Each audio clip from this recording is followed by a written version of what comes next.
Media hypocrisy on full display. I'm Brian Lilly with the Rebel.media. If there was one line in the final Clinton-Trump debate that sent the mainstream media running for the smelling salts and just putting their full hypocrisy on display, it was this one from Donald Trump, questioned about whether he would accept the results of the election. Sir, there is a tradition in this country. In fact, one of the prides of this country is the peaceful transition of power, and that no matter how hard fought a campaign is, that at the end of the campaign, that the loser concedes to the winner, not saying that you're necessarily going to be the loser or the winner, but that the loser concedes to the winner and that the country comes together in part for the good of the country. Are you saying you're not prepared now to commit to that principle? What I'm saying is that I will tell you at the time. I'll keep you in suspense. Well, okay? Chris. Now, of course, Trump has been going around saying the election is rigged and then said, he may not accept the results. Is that really such a horrible thing? Because I heard time and again in the post-debate analysis from CNN and other major media outlets that this was simply un-American. Really? Is that what they said about Al Gore back in 2000 when he conceded, then took his concession back and then fought in courts for weeks on end? Every single vote that is legally cast should be counted. No, that's not what they said about Al Gore, and it's not what they said about Hillary Clinton in 2002 when she came out and said that George Bush was selected, not elected, a theme she returned to just last week while campaigning with Al Gore in Florida.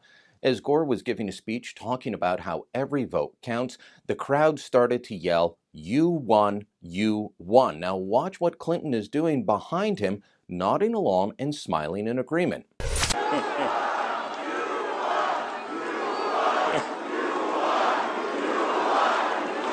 Here's my point. So the Democratic candidate has just been saying that the election in 2000 was rigged. It's not just 2000 that they complain about. John Kerry says that the election was stolen from him in 2004 by George W. Bush. That's something that he said several times in different interviews. Elsewhere in liberal media, they've talked about elections being rigged. Vox has done a whole piece on how often it's happened in American political history.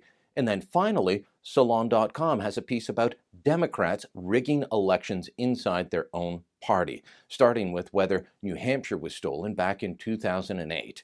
This is the ultimate hypocrisy. It's one thing for Democrats to say elections are rigged or that they're stolen, but a Republican can't say it.